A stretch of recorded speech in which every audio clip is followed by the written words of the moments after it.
আমি যদি বলি যে বাংলাদেশে প্রথম সংস্কার শুরু করেছেন শহীদ রাষ্ট্রপতি জিয়া রহমান, সেটা ভুল হবে না।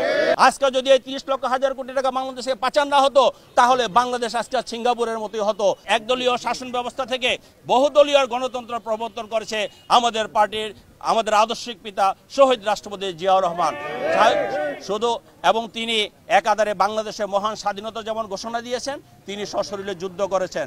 তার পরবর্তীতে তিনি রাষ্ট্রীয় ক্ষমতায় এসে একটি তলাবিহীন জুরি ছিল বাংলাদেশ, সেই তলাবিহীন জুরি থেকে বাংলাদেশে খাদ্য স্বয়ংসম্পূর্ণ করেছেন। তিনি খাল কাটার কর্মসূচি নিয়েছেন। এরকমভাবে আমি বলতে গেলে অনেক সময় লাগবে। আমি যদি বলি যে বাংলাদেশে প্রথম সংস্কার শুরু করেছেন শহীদ রাষ্ট্রপতি জিয়া রহমান, সেটা ভুল হবে না। তার পরবর্তীতে আমাদের দেশনেত্রী বেগম খালেদা জিয়া স্বৈরাচার বিরুদ্ধে আন্দোলন করেছেন, আন্দোলনে বিজয়ী হয়েছেন। বিজয় হওয়ার পরে আমাদের দেশনেত্রী বেগম খালেদা জিয়া সংস্কার করেছেন। কি সংস্কার করেছেন? সেটা হলো যে তখন রাষ্ট্রপতি শাসিত সরকার ছিল। একজন রাষ্ট্রপতি শাসিত সরকার হলে সে যে কোনো সময় স্বৈরাচারী হতে পারে, যার কারণে তিনি মন্ত্রিপরিষদ শাসিত সরকার করে মানুষের জনগণের কাছে জবাবদিহিতার জায়গাটা আরও নিশ্চিত করেছেন। বন্ধুরা আমার, পরবর্তীতে আপনি দেখেছেন আমাদের পার্টির ভারপ্রাপ্ত চেয়ারম্যান জনাব তারেক রহমান এই দীর্ঘ 17 বছর সে নিজে দায়িত্ব নিয়ে সারা বাংলাদেশের মানুষকে, তার নিজের দল বিএনপি সহ সারা বাংলাদেশের মানুষকে ঐক্যবদ্ধ করেছেন। ঐক্যবদ্ধ করে তিনি সফল হয়েছেন, সারা বাংলাদেশের মানুষের বিজয় হয়েছে।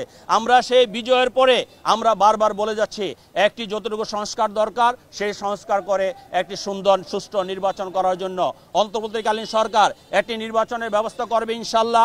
এবং পরবর্তীতে দেখেছেন এই নির্বাচনের তারিখ বলছিল যে আগামী ডিসেম্বর থেকে জুনের মধ্যে, এপ্রিলে একটি নির্বাচন ঘোষণা ডিক্লেয়ার করেছিল। কিন্তু পরবর্তীতে এই সরকার বুঝতে পেরেছে যে না, এপ্রিলে নির্বাচনের করার কোনো পরিবেশ নাই, পরিবেশ থাকে না। যার কারণে পরবর্তীতে আমাদের পার্টি সহ সারা বাংলাদেশে ক্রিয়াশীল যে সমস্ত গণতান্ত্রিক যে পার্টিগুলো আছে সকলের সাথে আলাপ আলোচনা করে তারা সিদ্ধান্ত নিয়েছে ফেব্রুয়ারিতে নির্বাচন করবে। আমরা তাদেরকে স্বাগত জানাই। পাশাপাশি আমরা এটাও বলতে চাই, জুলাই আগস্টে যে হত্যাকাণ্ড হয়েছে, জুলাই আগস্টে আমার যে ভাই বোন নিহত হয়েছে, জুলাই আগস্টে যাদের চোখ গিয়েছে, যাদের পা গিয়েছে, তাদের বিচার কার্য শুরু করতে হবে। বন্ধুরা আমার, সরকার আন্তর্জাতিক ট্রাইব্যুনাল করেছে। ওই আন্তর্জাতিক ট্রাইব্যুনালে আমরা জানি না কয়টি মামলা উঠেছে, তবে আমরা বিশ্বাস করি এই সরকার সেই ট্রাইব্যুনালে বিচার কার্য শুরু করবে। খুনি হাসিনার বিচার যদি বাংলাদেশের মানুষ মাটিতে না হয়, খুনি হাসিনার বিচার যদি বাংলাদেশের মানুষ না দেখে, ওয়ালটন আবারও মিলিনিয়ার অফারে ওয়ালটন ফ্রিজ কিনে আপনিও হয়ে যেতে পারেন মিলিয়নিয়ার। মিলিনিয়ার ছড়াছড়ি দেশ জুড়ে, এটা শুধু ওয়ালটনই পারে। তাহলে তারা যে স্বৈরাচারে ছিল, তারা যে ফেসিবাদী ছিল, তারা যেভাবে মানুষের বুকে অন্যায় করেছে এবং তারা যে দুর্নীতি করেছে, বাংলাদেশে 30 লক্ষ হাজার কোটি টাকা পাচার করেছে।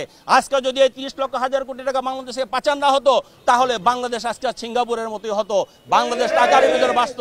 আমরা বিশ্বাস করি প্রতিটি ঘটনার সুষ্ঠু তদন্ত সাপেক্ষে বাংলাদেশের মাটিতে বিচার অবশ্যই হবে ইনশাআল্লাহ।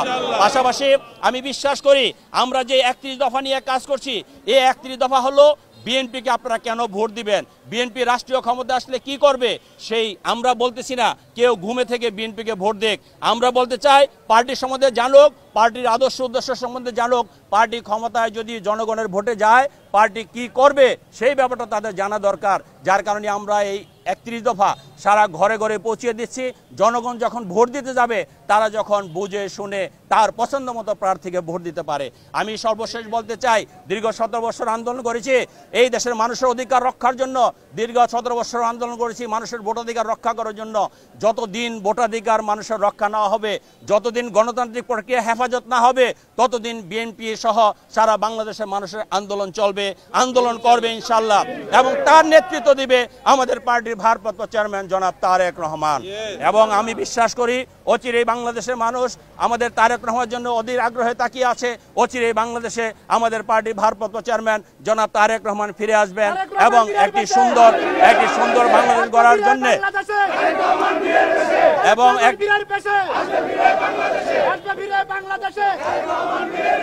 একটি সুন্দর বাংলাদেশ গড়ার যে প্রত্যয় নিয়ে নতুন সূর্যোদয়ের অপেক্ষায় আমাদের তারেক রহমান, সেই নতুন সূর্যোদয় বাংলাদেশের পূর্ব আকাশে উদিত হবে, সেই লক্ষ্যেই আমাদের পার্টির ভারপ্রাপ্ত চেয়ারম্যান জনাব তারেক রহমান কাজ করে যাচ্ছে। আমরা বিশ্বাস করি বাংলাদেশের প্রতিটি মানুষ তারেক রহমানের সেই কর্মসূচিকে সহযোগিতা করবে, তার কর্মসূচি মাঠে নামবে এবং ইনশাল্লাহ ভবিষ্যৎ বাংলাদেশ একটি উজ্জ্বল বাংলাদেশ, একটি গণতান্ত্রিক বাংলাদেশ হবে ইনশাল্লাহ। এবং এই বলে এই বলে আমি